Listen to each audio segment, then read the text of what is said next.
Hello students, in this video I am going to discuss about the metals and non-metals. Okay, CBSE 10th is also there in ICSE 10th children. Okay, let's just start. Metals.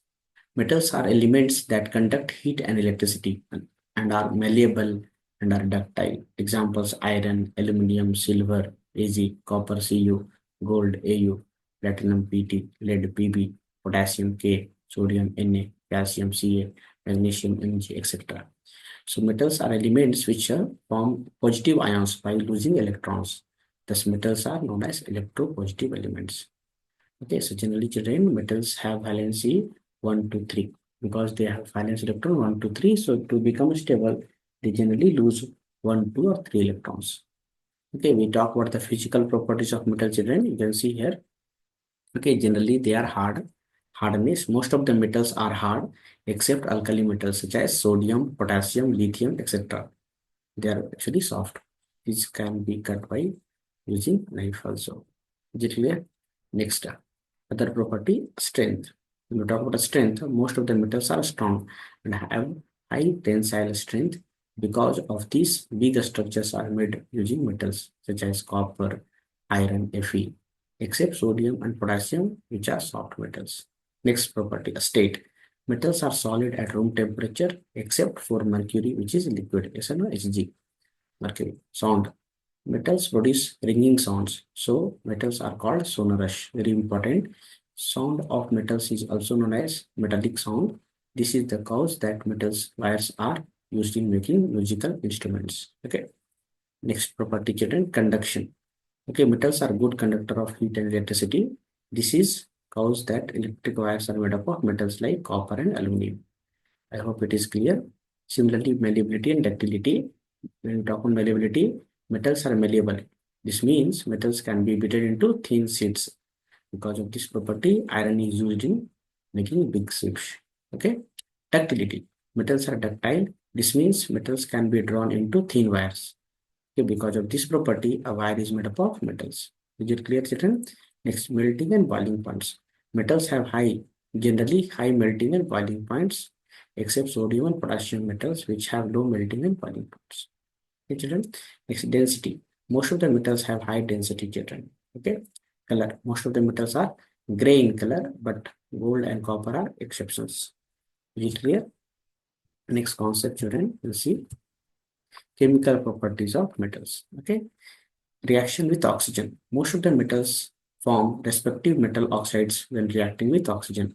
So in general, we can write the expression metal plus oxygen gives you metal oxides. For example, reaction of potassium and oxygen. So potassium metals forms potassium oxide when react with oxygen. Children, see here, potassium K react with O2 gives you K2O.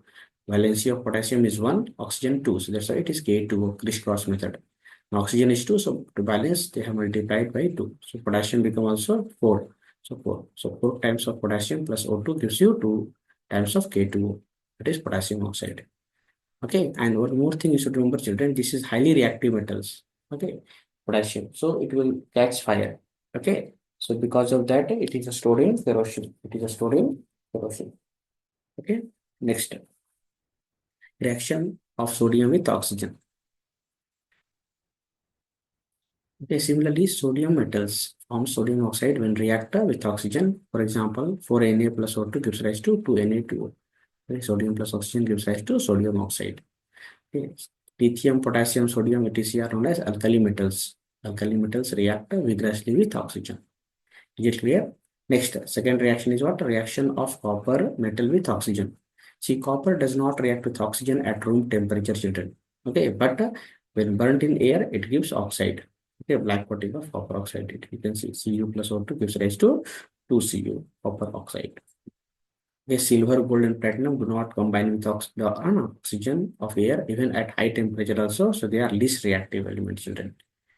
Okay, second type of chemical reactions is there, that is no reaction of metal with water. Okay, so metals form respective hydroxide and hydrogen gas, okay, when reacting with water. For example, you can say in general, metal plus water gives you metal hydroxide plus hydrogen.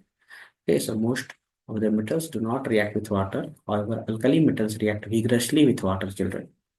The alkali metal like lithium, sodium, potassium. Okay, so here some examples you can see.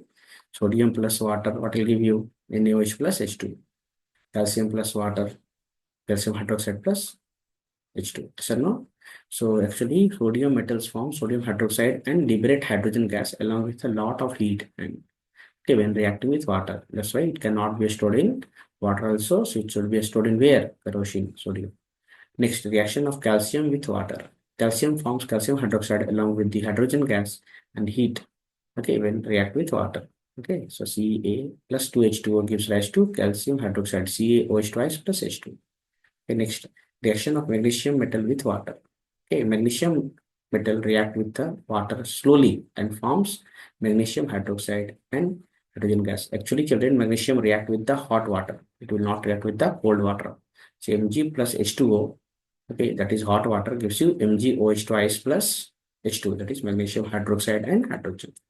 Next, when steam is passed over magnesium metal, children, so magnesium oxide and hydrogen gas are formed. So you can see the equation Mg plus H2O in the form of steam. Okay, H2O is steam, so it will give you MgO plus H2. Okay, you should understand, children, even aluminum and iron. Okay, aluminum, iron, zinc, they do not react with hot water also, but and cold water also. So in what state of water they will combine? They will combine with steam. Okay, they will combine with steam. So you can write 2Al plus 3H2O gives rise to Al2O3 plus 2H2. And it will give you oxides of that metal. Okay, so you see here, reaction of aluminum metal with cold water is too slow to come into the notice, but when a steam is passed over aluminum metal, aluminum oxide and hydrogen gas are produced. So here 2Al plus 3H2O gives rise to Al2O3 plus 2H2. Is it clear? Next, similarly, reaction of zinc metal with water. Zinc metal produces zinc oxide and hydrogen gas when a steam is passed over it. So zinc does not react with cold water. Okay, so zinc Zn plus H2 water gives you zinc, ZnO plus H2, zinc oxide plus hydrogen. Next, reaction of iron with water, children. So the reaction of iron with cold water is very slow, okay, and comes into notice after a long time. So iron forms rust, that is iron oxide, when react with the moisture present in the atmosphere. Iron oxides and hydrogen gas are formed by passing of steam over iron metal. Is it clear? So 3Fe plus 4H2O in the steam form, water in the steam form, G, you have to write, okay, gives you Fe3O4 plus 4H2. Okay. One important question is their children, they are asking both calcium and magnesiums are heavier than water, but still float over it. Why? So try to understand, children. Answer: both calcium and magnesium float over water surface because hydrogen gas is evolved when these metals react with the water. So it is in the form of bubbles actually, which stick on the metal surface. Therefore, they float over it. See, calcium plus H2O gives you water, calcium hydroxide plus H2 bubbles. And these metals, calcium and magnesium, will stick on the hydrogen peroxide. That's why they float. So other metals usually do not react with water or react very slowly. Okay, like lead, copper, silver, and gold do not react with the steam also. Thus, the order of reactivity series of different metals, okay, is like this, children. You can see here potassium most reactive, then sodium, calcium, magnesium Mg, aluminum Al. Okay, printing mistake is here. Then zinc, Fe, iron, Pb, lead, Cu, copper, Ag, silver, Au, gold. Yes or no? Next, reaction of metal with dilute acid. This is what happens. Metals forms respective salts when reacting with dilute acids. So general expression we can write metal plus dilute acid gives rise to metal salt plus hydrogen. Let's take one example, reaction of sodium metal with a dilute hydrochloric acid. You can see here sodium metal gives sodium chloride salts and hydrogen gas when react with dilute hydrochloric acid. For example, 2Na plus 2HCl. Hydrochloric acid gives you 2NaCl plus hydrogen gas, H2 gas is liberated. Yes or no? Similarly, magnesium react with the dilute hydrochloric acid. Mg plus 2HCl gives you MgCl2 plus H2. Is it clear? Next reaction of zinc with dilute sulfuric acid. Zinc plus H2SO4 sulfuric acid gives you zinc sulfate salt plus hydrogen gas. I hope it is clear. Okay. Here, children, try to understand hydrogen gas is not evolved when metal is treated with nitric acid. The reason is what, children? The nitric acid is very good oxidizing agent. So it will convert the hydrogen into water. Is it clear?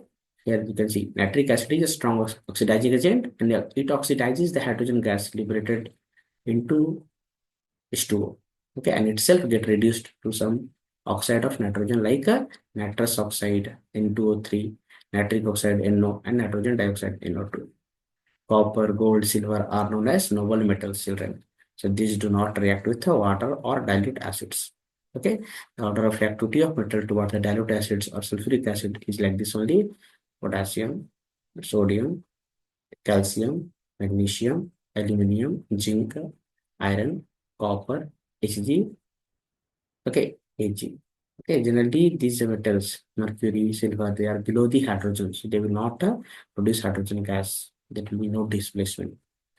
The children, I hope I explained the main important reactions. Okay, one more you have to see, children, the nature of metal oxides. Metallic oxides are generally basic in nature, children. Why? Because these metallic oxides react with the water, it will give you a base.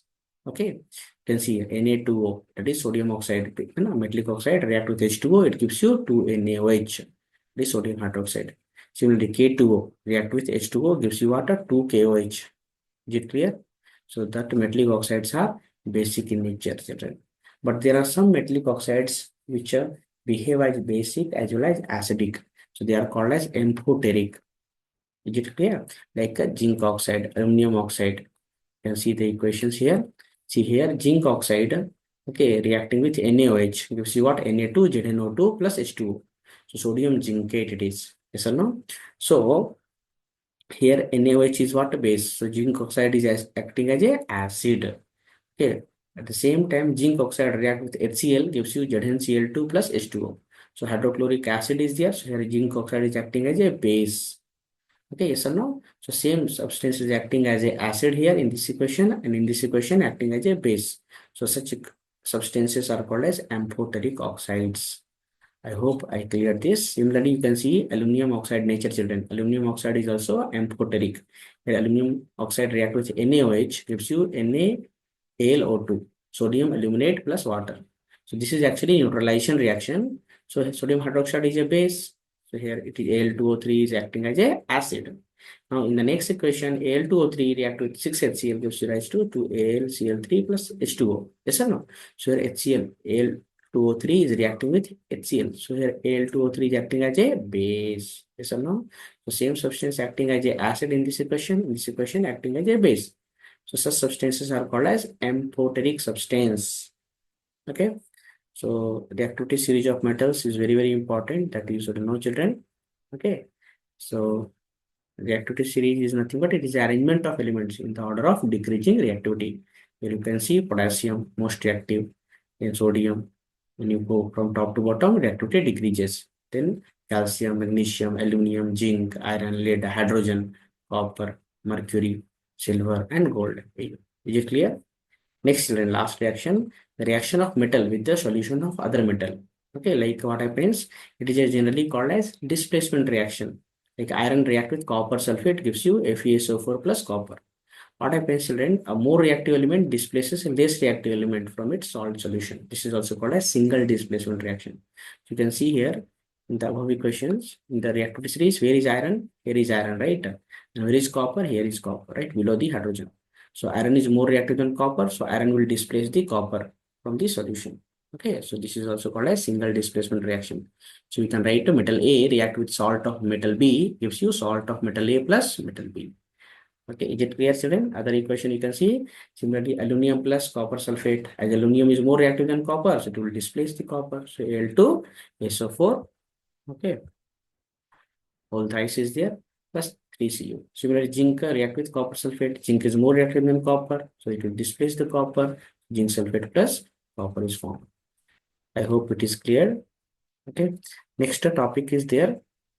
How metals react with non-metals, children. Okay, they will react by ionic bond. We'll just discuss this in the next video. Okay, thank you, children. I hope you understood the chemical properties and basics of metals, okay, and non-metals. And if you have understood, please share with your friends and subscribe the channel, children. Thank you.